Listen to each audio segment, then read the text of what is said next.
Et waouh, merci pour l'accueil. Ouais, c'est waouh. Bienvenue à tous dans cette émission spéciale. D'accord, ok. Aïe. Ok. Bonsoir à tous, bienvenue dans cette émission spéciale liée à l'actualité de Cardane. Ici Guy Summers pour Cardane Radio.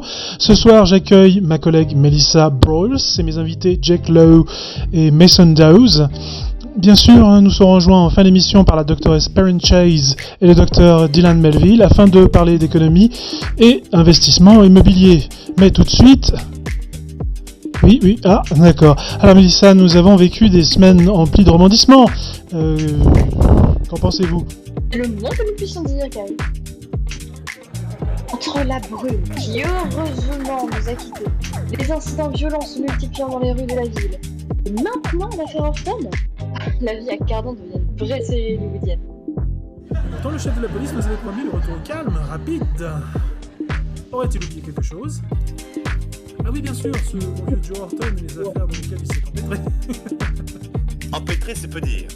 Gabriella Paris Horton, sa future ex-femme, que nous appellerons désormais Madame Paris, nous a brossé un portrait très pingre du monsieur.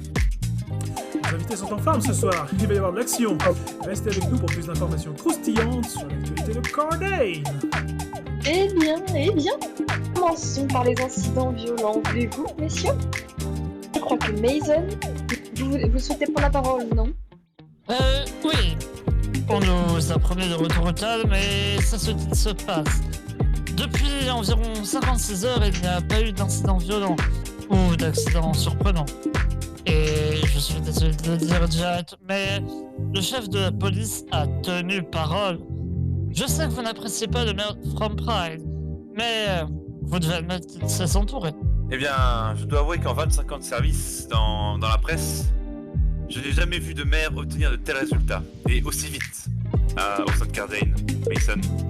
Toutefois, je demande à savoir comment lui et son équipe, ainsi que la police, ont pu obtenir des résultats aussi rapidement. Ça casse quelque chose. Allons. From Pride obtient souvent des réussites. Il n'y a qu'à voir ce qu'il a fait dans le quartier Rosa.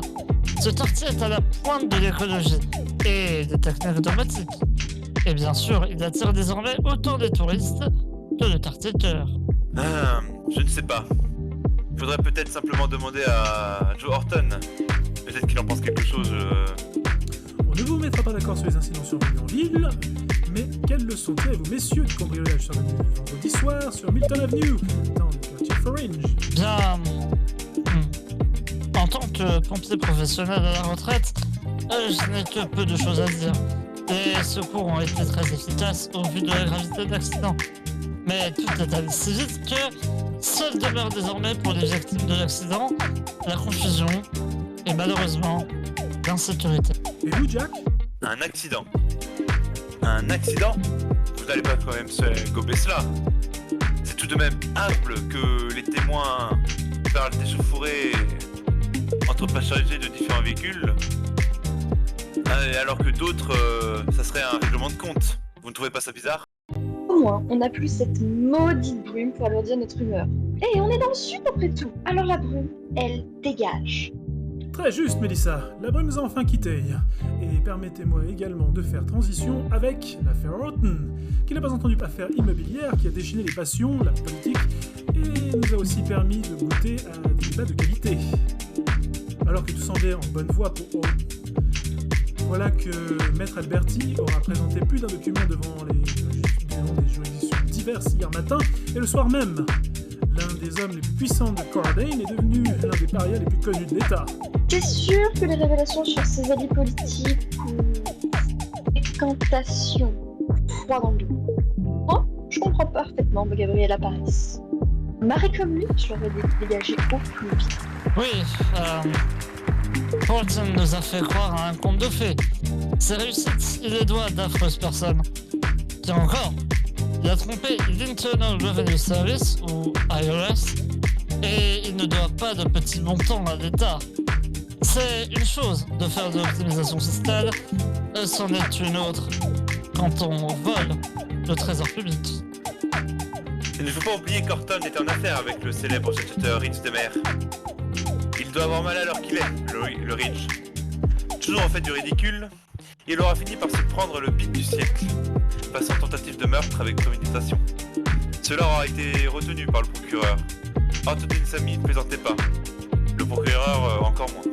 Moi, celui qui me surprend le plus, c'est Simon Frederick, le gars de chez Engine.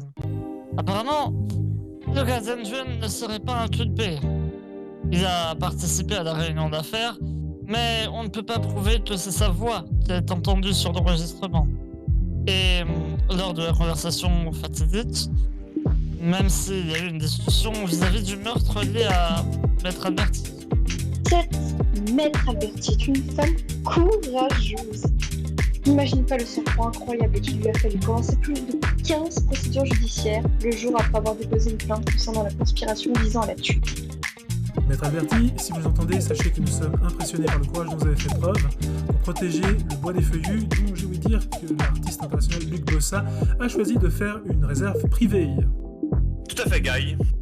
La fondation Luc Bossa, selon le communiqué de Madame Davina May, qu'elle a fait ce matin même devant la presse, a pris en charge la mise en valeur écologique et la gestion du terrain au jour le jour.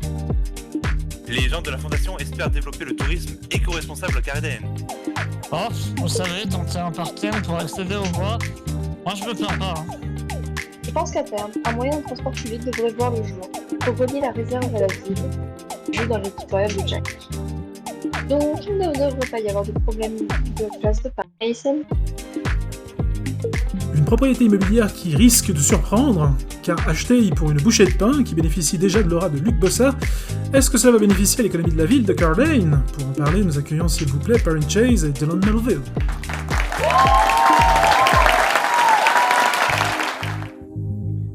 Bonsoir. Bonsoir. Bonsoir à vous deux, Dr Chase, Dr Melville. C'est un plaisir de vous recevoir. Donc ils sont respectivement économistes et politologues. Avec eux, nous allons analyser les révélations des derniers jours. Alors, excite la raffinerie cachée et bonjour la réserve privée et le tourisme éco-responsable. Est-ce une bonne chose pour la ville et l'économie de la ville? Tout dépend des réactions politiques, Guy. Pour attirer ici des clients désireux de visiter un tel site, il faut des infrastructures d'accueil adaptées. J'entends par là que Cardin a bien une gare qui nous connecte à Atlanta, mais il faut prendre en compte que Cardin, c'est le tout voiture. Les clients pour un tel projet s'attendent à des structures d'accueil exigeantes. Et je fais des guillemets avec mes mains pour accentuer la relativité de mon propos. Ces structures exigeantes doivent être accordées à nos standards locaux. Qu'entendez-vous par là? Guy, je vais faire simple.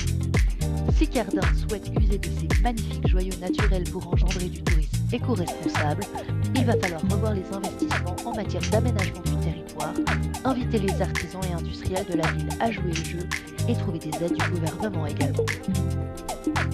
En gros, si nous choisissons de mettre en valeur la nature environnante, nous pourrions nous distinguer et nous ouvrir à de nouvelles perspectives. Mais cela implique des changements politiques majeurs dans la conduite de l'agenda de la ville. Je ne suis pourtant pas la mieux placée pour en parler. Peut-être que le docteur Melville pourra nous éclairer sur cette perspective. Docteur? Eh bien, je ne vais pas faire dans la dentelle ce soir, Guy. Guy, s'il vous plaît, Guy. Je ne vais pas déroger à ma réputation dans ce cas. Cardane est pour leur guider par notre maire, Monsieur Michael from Pride, qui a obtenu le suffrage des habitants de la ville par 2 fois. Ce n'est pas rien. Monsieur from Pride est entre autres connu pour son interventionnisme et plus notablement dans le développement du quartier Rosa. Par ses choix, il a su augmenter le rayonnement de Cardane et également augmenter la fréquentation touristique de la ville. Il est l'homme qui sait conjuguer les besoins économiques de la ville avec les réalités du monde d'aujourd'hui. Et malgré tout, ces projets industriels pour Cardane visant à créer des emplois et du dynamisme ne semblent pas être une nécessité pour certains. De plus, corrigez-moi Dr Chase si je m'égare, mais je crains qu'à moins de l'intervention d'investisseurs providentiels ou d'un changement radical dans les plans pour l'avenir à la mairie, Les projets du Monsieur Bossa ne reposent que sur sa seule fortune pour l'entretien d'un tel projet. En d'autres termes plus simples pour vous, très chers auditeurs, le tourisme éco-responsable à Cardaigne, c'est un doux rêve irréaliste. Bien, vous l'avez dit, vous ne dérogez pas à votre réputation, Dr Melville. Mais vous, Dr Chase, êtes-vous d'accord? Guy, je crains qu'en l'état des choses, le Dr Melville ait la raison. Et voilà qui ne laisse pas indifférent. Sur cette note un peu sombre, je vous invite, chers auditeurs, à commenter, liker, partager cette émission, et vous donne rendez-vous d'ici peu pour la suite de nos diffusions. A bientôt, c'était le Guy Summer Talk, avec ma collègue Melissa Broyles, mes invités Jake Lowe et Mason Dawes, ainsi que la doctoresse Perrin Chase et le Dr Melville, pour Cardin Radio.